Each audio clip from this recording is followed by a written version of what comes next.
Kisah ini dimulai ketika seorang wanita bernama Jo Eun terbangun dari tidurnya. Dia adalah seorang reporter sekaligus ibu tunggal yang belum lama ini kehilangan putrinya karena sebuah tragedi. Putrinya dibunuh oleh seorang kakek pengidap penyakit demensia yang sekarang kondisinya sedang kritis di rumah sakit. Di hari itu Jo Eun menyuarakan aksinya seorang diri. Berdiri di rumah sakit sembari membawa spanduk yang bertuliskan kejahatan tidak bisa dimaafkan. Dia melakukan itu sebagai bentuk protes karena ternyata kakek yang membunuh anaknya itu tidak dihukum. Hal itu terjadi karena tidak ada seorang pun saksi yang bisa membuktikan kejahatannya. Seorang reporter yang menjadi senior Jo Eun datang di hari itu untuk mengambil gambar aksi tersebut dan memuatnya ke dalam media. Senior itu memperingatkan Jo Eun bahwa aksinya itu tidak berarti karena tidak ada reaksi apapun dari orang-orang sekitar. Tidak banyak yang bisa dilakukan reporter itu selain membawakan koran terbaru untuk Jo Eun tentang kakek yang sudah membunuh putrinya itu. Di lain tempat seorang pria melihat aksi Jo Eun di sebuah media dan dia terlihat sangat menyesali kejadian tersebut. Dia adalah Ho Min, putra dari kakek yang sudah membunuh putri Jo Eun. Dia terlihat sangat frustasi seakan menanggung semua beban dosa dari ayahnya itu. Beberapa hari kemudian Jo Eun sudah membulatkan tekadnya untuk mengakhiri hidup melalui sebuah situs. Jo Eun membuat perjanjian dengan orang-orang yang juga sudah menyerah dengan kehidupannya. Mereka akan berkumpul di satu tempat untuk mengakhiri hidup bersama. Sebelum melakukan itu, Jo Eun pergi ke makam putrinya untuk meninggalkan buku diary miliknya. 예은이한테 맡겨둘게.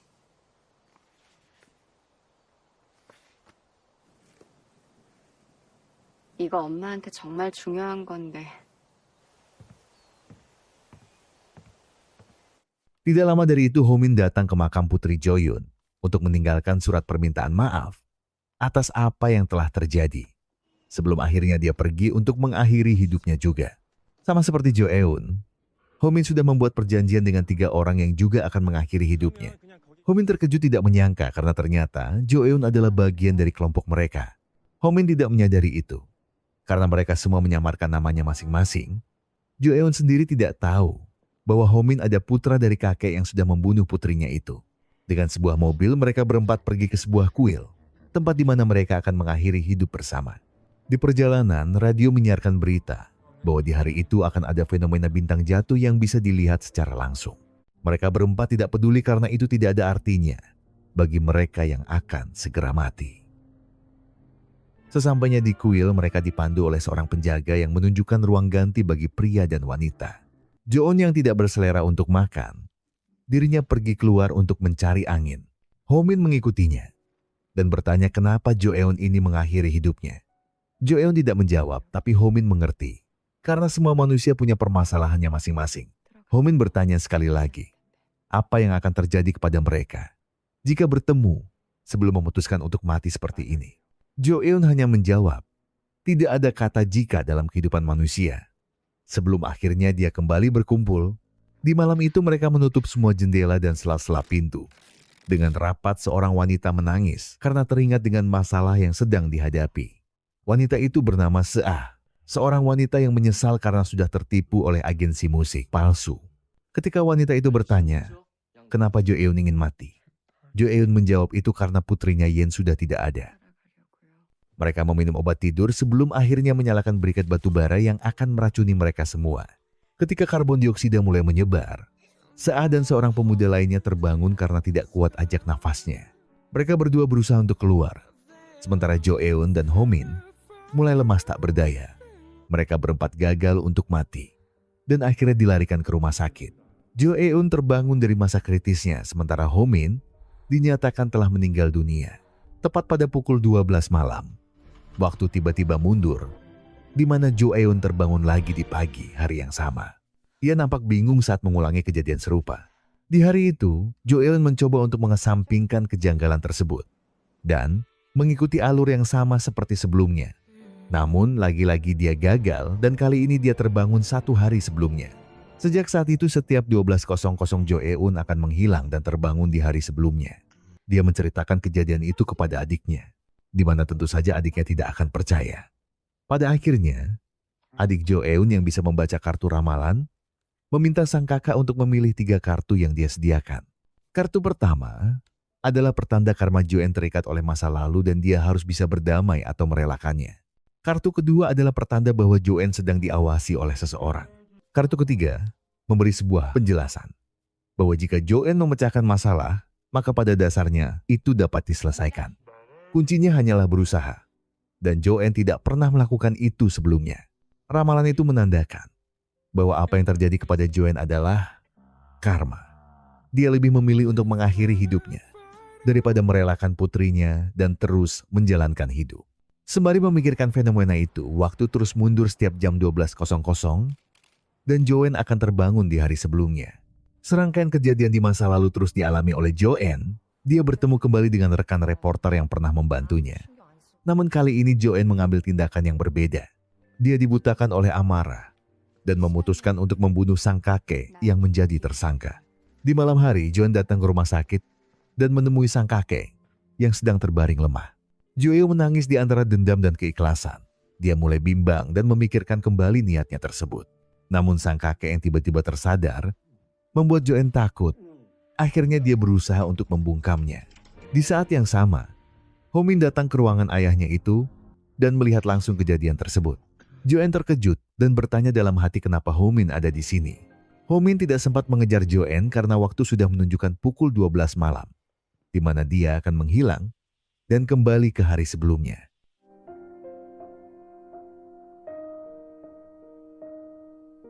Hari demi hari Joanne lewati. Walaupun kini, tidak ada kata hari esok dalam kehidupannya.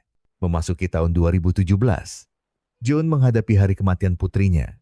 Dan tibalah saat di mana misteri pembunuhan itu akan terungkap.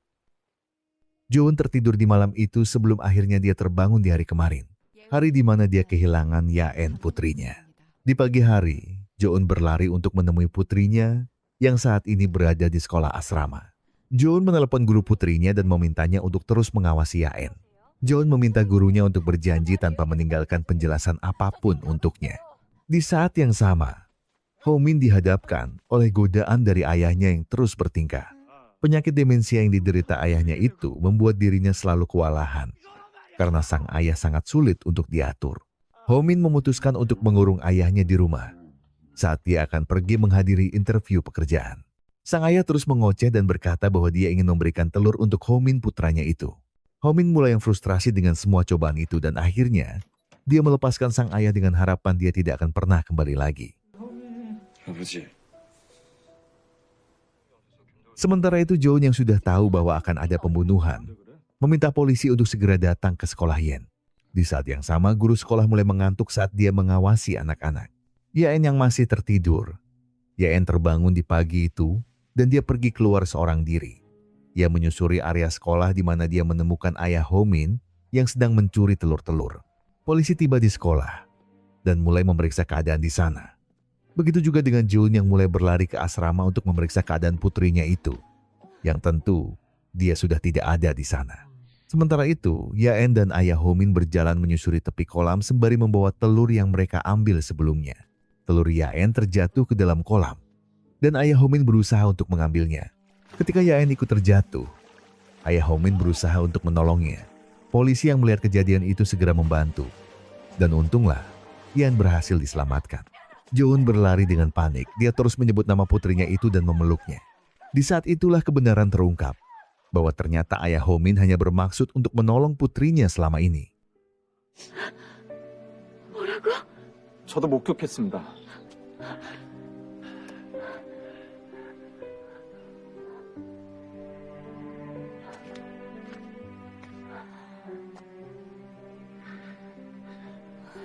가족 누구 없으세요? Setelah itu Ho-min menyebut ayahnya, meminta maaf kepadanya karena Ho-min sangat merasa bersalah dan membawanya pulang. Joanne yang saat itu masih berada di sana, kemudian mencoba menyapa Ho-min, yang tentu saja Ho-min tidak mengenalinya, karena di masa itu mereka belum pernah bertemu. Hari terus berjalan mundur. Sejak saat itu, Joanne selalu menyempatkan waktunya untuk berada di sisi Yaen. Saat itu Joanne baru menyadari bahwa buku harian yang dia bawa mengikuti perjalanannya kembali ke masa lalu, di mana setiap tulisan yang dia buat di situ tidak akan menghilang. Tahun demi tahun Joanne mulai terbiasa dengan waktu yang terus berjalan mundur.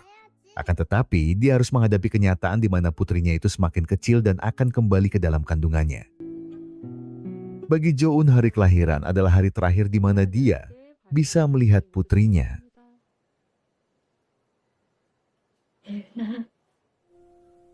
엄마 힘낼게.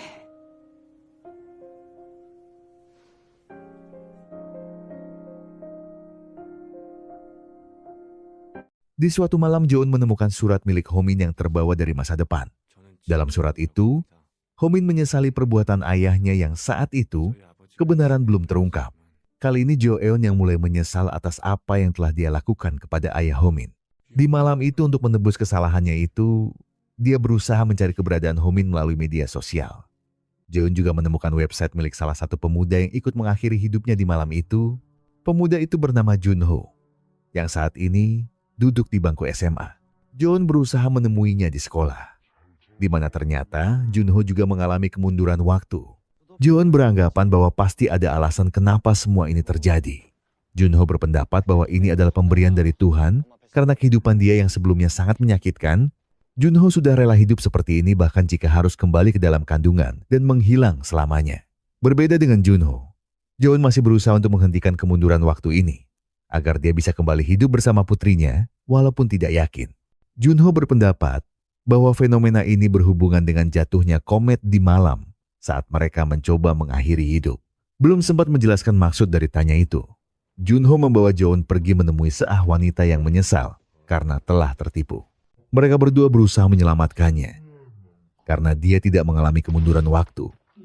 Tapi sayangnya, dia tidak percaya dan tetap termakan oleh rayuan penipu itu. Jo-eun datang menemui adiknya yang sedang menjaga kafe. Saat itu Jo-eun tidak menyangka bisa bertemu dengan Homin yang sedang bekerja mengantar mebel ke kafe. Sadar bahwa Homin tidak akan mengenalinya, Jo-eun meminta kartu namanya supaya dia bisa menghubunginya lagi. 반가워요. Kembali ke hari kemarin, Jo-eun datang ke perusahaan mebel tempat di mana Homin bekerja. Jo-eun terus mengikutinya, sembari memikirkan kemungkinan masa depannya bisa berubah jika dia bisa membuat Homin mengenali dirinya. Jika itu terjadi, Jo-eun berharap Homin bisa mencegah tragedi kematian putrinya itu. Tentu itu bukan perkara mudah, mengingat di mana setiap 12.00, Jo-eun sudah akan terbangun di hari kemarin, di mana orang baru yang dia temui di hari itu tidak akan mengenalinya lagi. Meskipun begitu, Jo-eun terus berusaha dan pantang menyerah.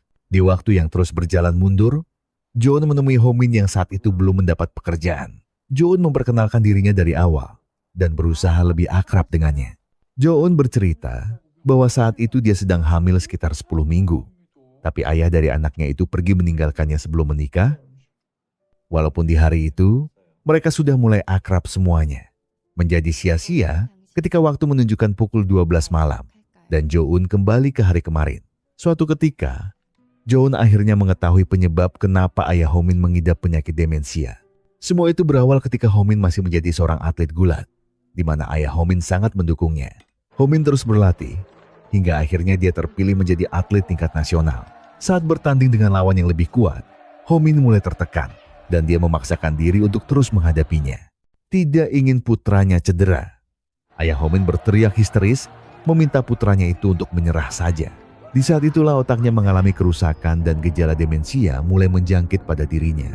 Jo-eun sudah melarang Homin untuk bertanding, tapi dia tidak percaya dan semuanya berakhir sebagaimana mestinya. Dan pada akhirnya Jo-eun mulai menyadari bahwa dia tidak mempunyai kapasitas untuk merubah hal-hal besar. Setelah kembali ke hari kemarin, Jo-eun menemui Homin yang saat itu masih sehat dan giat berlatih.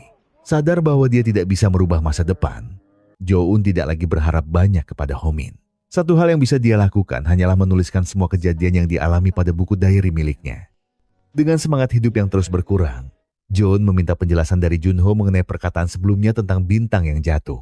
Junho menjelaskan bahwa mungkin mereka punya kesempatan untuk mengembalikan waktu dengan melakukan hal yang sama, yaitu mengakhiri hidup di saat fenomena bintang jatuh terjadi. Junho menjelaskan bahwa tahun 2011 adalah waktu yang tepat, karena pada tanggal 1 bulan April akan ada bintang yang jatuh.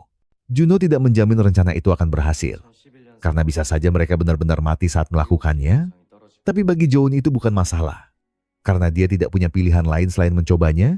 Sedangkan Junho, dirinya sudah membulatkan tekad untuk meneruskan hidupnya seperti itu.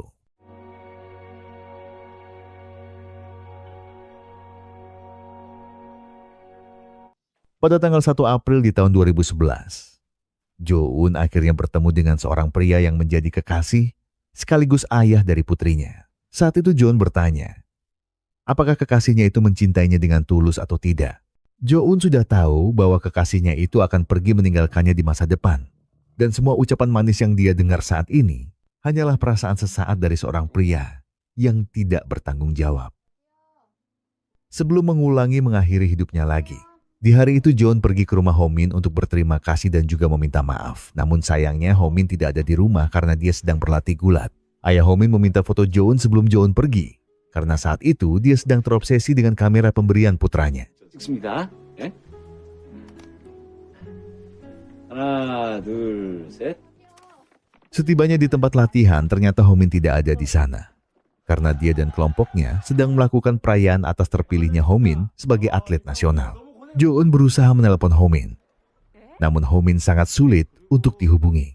Ketika panggilannya itu diangkat, Jo-eun menjelaskan bahwa dia sangat ingin menemui Ho-min karena ada sesuatu yang harus segera disampaikan. Tentu saja Ho-min tidak mengenalinya. Tapi untungnya mereka berdua bertemu di dalam bus yang sama. Jo-eun menyambutnya dan berkata bahwa mereka sudah lama tidak bertemu. Kemudian Jo-eun menyerahkan buku hariannya kepada Ho-min dan memintanya untuk berjanji akan membaca buku itu. Saat membacanya, serangkaian kejadian di masa depan mulai muncul dalam ingatan Ho-min. Walaupun sulit untuk dijelaskan, kejadian di masa depan mengalami paradoks dan mulai mempengaruhi ingatan Ho-min saat ini. Jo-eun sudah siap untuk melompatkan dirinya ke sungai. Ketika bintang mulai jatuh, harapan Jo-eun kali ini berbeda. Dia melakukan itu untuk hidup, bukan untuk mati seperti apa yang dia lakukan sebelumnya. Ketika Jo-eun melompat, waktu miliknya kembali maju, dan harapannya untuk tetap hidup terkabulkan. 또 다른 존재만으로도 감사했던 아이 홍예은.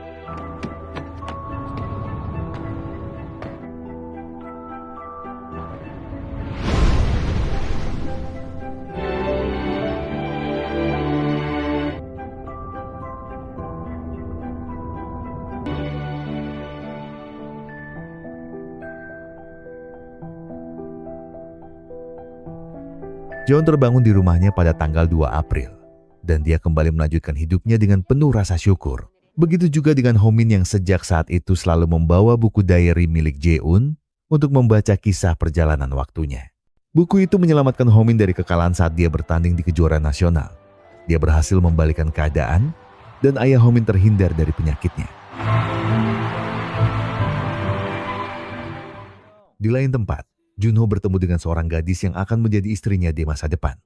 Junho memberikan cincin pernikahannya pada gadis itu, sebelum akhirnya berpamitan karena dia akan terus kembali ke masa lalu sampai mati dan hilang keberadaan. Berbulan-bulan kemudian Yaen terlahir kembali, dan Joon sudah menanti kehadirannya. Pertemuan tragis antara Jae-eun dan Ho-min berubah menjadi reuni mengharukan setelah mereka saling menunggu satu sama lain. 여러 번의 겨울도 있었습니다. 분명한 건 겨울이 지나면 봄은 반드시 찾아옵니다. Hai, film ini berakhir dengan bahagia, di mana Yan terhindar dari tragedi kelamnya dan terus hidup bersama sang ibu.